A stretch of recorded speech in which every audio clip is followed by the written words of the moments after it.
नहीं समझ रहे हैं, बैठ जाओ आप लोग। तब मैं एक बार प्रिय जंगल में शिकार खेलने गया, तो मैं पूरे दिन भर जंगल में घूमता रहा, लेकिन कहीं कोई शिकार नहीं मिला। तो मैंने सोचा कि रात्रि में यहीं विश्राम किया जाए, और जंगल के पेड़ पर मचान बनाकर मैं वहीं पर जंगली जानवरों का, जीवों का इंतजार करने लगा कि कोई भी जीव आएगा, मैं उसका शिकार करूंगा।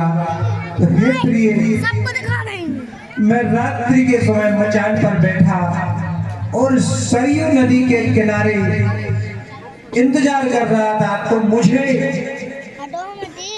नदी के जल में कोई आवाज आई, जैसे कोई जानवर पानी पी रहा हो या कोई जल भर रहा हो। मेरी समझ में कुछ नहीं आया, लेकिन पानी की आवाज आई। हे प्रिय, मैं सत्यवेदी बाण फेंकता हूँ। तो मैंने वह बाण उस सत्य को निशाने में रखते हुए छोड़ दिया। तो हे प्रिय, वह बाण वहां पहुंचा और किसी मनुष्य के हृदय में लगा, और उसने जोर से ओमकार चिल्लाया। हे प्रिय, मैं तो मचान से नीचे गिर गया, और मैं दौड़ता हुआ वहां पर गया।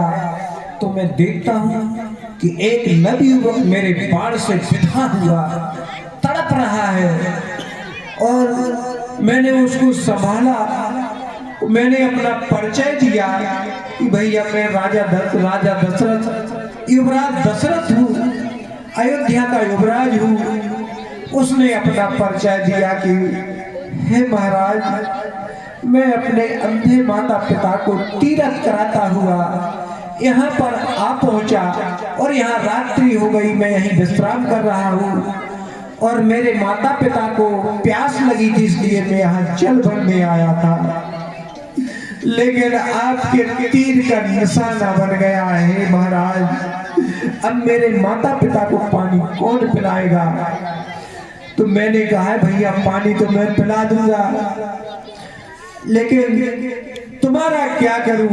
तो उसने कहा कि अपना ये तीर, ये बाण मेरे हृदय में बिंधा है, ये बहुत पीड़ा दे रहा है, बहुत दर्द दे रहा है, इसको खींच लो। हे प्रिय, मैंने जैसे ही उसके हृदय से बाण खींचा तो उसके प्राण पखेरु उड़ गए, वो वहीं तड़प कर मर गया। मेरे पांव में ताकत नहीं रही, मेरा शरीर निर्बल हो गया। अब उसके कहे अनुसार उसके माता पिता को जल तो पिलाना था। मैं हिम्मत जुटाकर पानी लेकर उनके पास गया। मैंने कहा चुपचाप जाऊंगा, चुपचाप पानी का पात्र पकड़ा दूंगा, उनको पानी पिला दूंगा। तो हे प्रिय, मैं चला गया, लेकिन अपने पुत्र के पांव की आवाज कौन माता पिता नहीं पहचानता। मुझको वहां पहुंचते ही उसकी अंधी माँ बोली, बेटा क्या बात है, तुम चुप हो, तुम कैसे चल रहे हो? तुम ऐसे नहीं चलते थे। अंधी माँ अपने बेटे के पांव पहचानती थी, वह मेरे पांव पहचान गई मेरा पुत्र नहीं है। मैंने चुपचाप उनको पानी का पात्र पकड़ाया। तो उस माँ ने पात्र को पकड़ लिया और नीचे रख दिया। कहा बेटा तुम चुपचाप पात्र पकड़ा रहे हो, कोई बात है तुम हमसे बात करो, जब तुम हमसे बात करोगे तब हम पानी पिएंगे। बेटा तुम हमसे नाराज हो, चुपचाप आए हो तो हमसे बात नहीं कर रहे हो। तो हे प्रिय, मैं उन अंधी अंधों की व्यथा का क्या वर्णन करूं। जब मैंने उन्हें सुनाया कि मैं तुम्हारा पुत्र नहीं हूं, मैं युवराज दशरथ हूं, तो उन्होंने पानी नहीं पिया। उन्होंने कहा हमारे बेटे को, हमारा बेटा कहाँ है, तुम क्यों आए, हमारा बेटा क्यों नहीं आया? तो मैंने उनको जब वह वृत्तांत सुनाया कि तुम्हारा पुत्र मेरे हाथों से मर गया, तो हे प्रिय, उस आंधी ने तो एक ही चित्कार लगाई और उस आंधी के प्राण निकल गए। अपने पुत्र का वियोग नहीं सह सकी, वह मर गई। हे प्रिय, उन अंधियों ने पानी नहीं पिया। वह अंधा बोला, दशरथ तुम्हारे हाथ का हम पानी नहीं पिएंगे। तुमने ठीक किया जो अपना नाम और अपना अपराध को स्वीकार कर लिया, वरना हमारे श्राप से तुम बच नहीं सकते थे। यहीं पर तुम्हारे शरीर के और शीश के 100 टुकड़े हो जाते। लेकिन अब मैं तुम्हारे लिए ऐसा श्राप नहीं दूंगा। अब लेकिन हम अपने पुत्र के वियोग में प्राण त्याग रहे हैं। हमारी चिता बनाओ और सारी व्यवस्था करो। तो हे प्रिय, मैंने चिता बनाकर सारी व्यवस्था कर दी।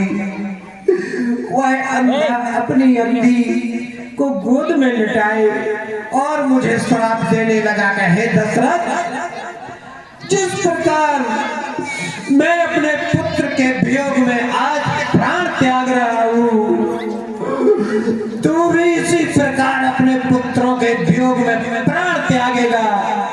और तेरे पास तेरी संतान, जिस प्रकार मेरी संतान मेरे पास नहीं है, तेरी संतान भी तेरे पास नहीं रहेगी और तू मर जाएगा। हे प्रिय,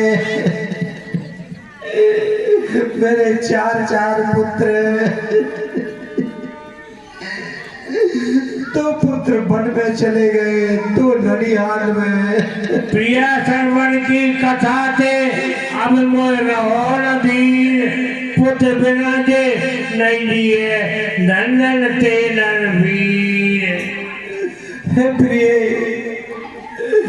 पुत्र के वियोग में वह अंधी अंधा बेचारे प्राण त्याग दिए और मैंने उनकी चिता में उनका दाह संस्कार कर दिया। इसी प्रकार अब मैंने भी प्राण निकलना चाहते राम रहत जीवन आता। प्रिय, अब राम के बिना मेरा जीना व्यर्थ है।